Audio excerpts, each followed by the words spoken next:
Munster, bonus point win, 31 points to 17 over the Bulls from Thomond Park. Good win. Needed, I think, the way Munster's season's been going. And for the Bulls, it's kind of another disappointing week, actually. Yeah.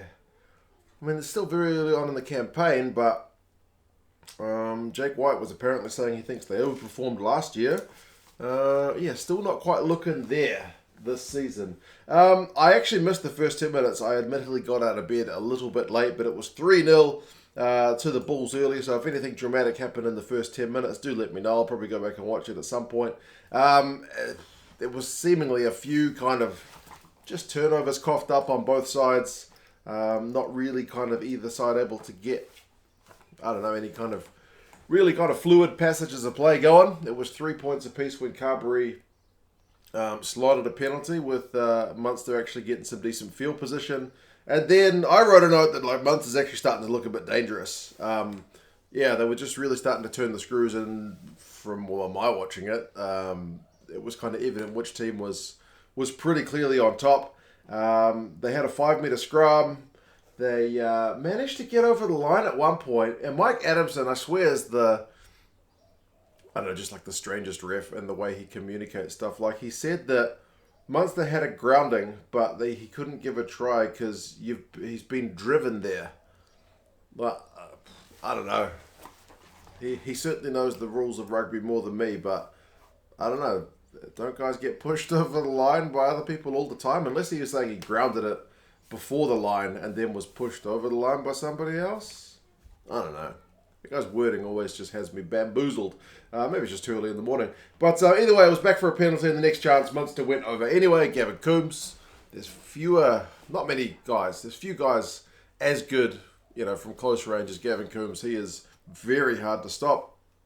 And so that goes over for a try. And it's 10 points to 3. So no matter what happened at the decision before, it literally didn't matter because Munster just went back and scored anyway from the next chance. It was interesting, Munster, I guess feeling they were on top.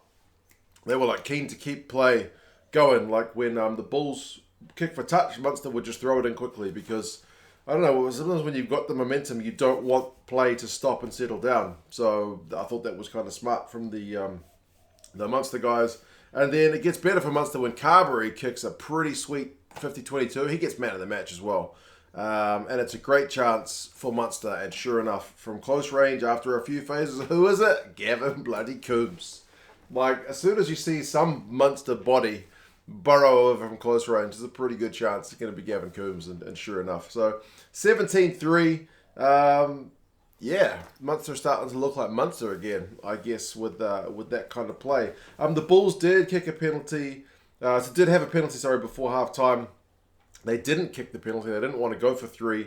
They went for touch. They needed some points. They went through some phases, but they knocked it on under pressure. So Munster take a 17-3 lead at half-time. Pretty good value from the 30 minutes that I saw. They've had more possession, 55% more territory, 62%.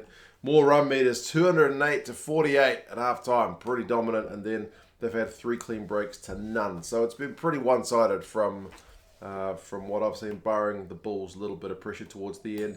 Then the second half starts. You get the absolute try of the match. Surely it's got to be a contender for try of the season. Kick return from Munster, Carberry, down the left wing. Puts a little chip kick infield. I'm assuming he saw a red jersey to his right and figured, I'll kick it for whoever that guy is, not realizing it was Jeremy bloody Lockman, the prop. Surely he didn't think it was Lockman going for it. Surely.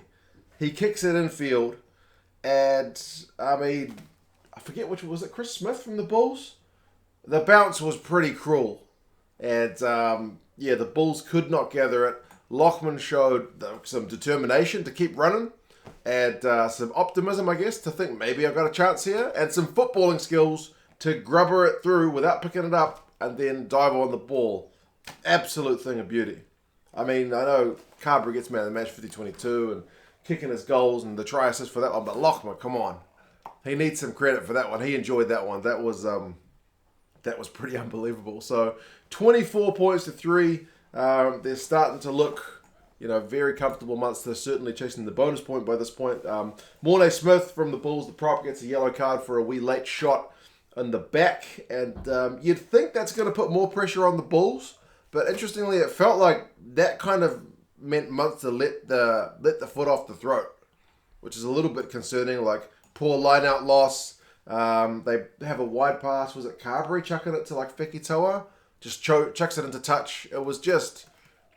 poor from Munster, and then worse because the Bulls punished the Munster errors when Munster turned the ball over in their own half, and then Creel got the ball to Steenkamp. I think it was Papier had a nice pass in the build-up as well. So suddenly Munster get their first try of the game, kind of out of nowhere. So Munster like error upon error upon error, and the Bulls, they'll capitalise if you give them that kind of chance. I mean, Munster did look to hit back pretty quickly. Crowley had a nice line break.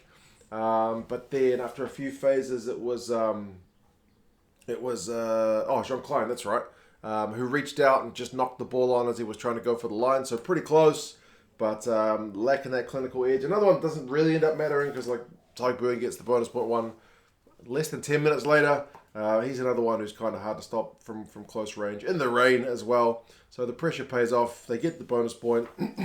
David Creel does get one back for the Bulls. Not long later, again, it's a soft one from turnover ball, so Munster will look back at both of those tries and not be too pleased, because as I said, both turnover ball more than anything else. So 31-17. The Bulls, to their credit, not having had that much going for them this game, they did keep fighting right to the death.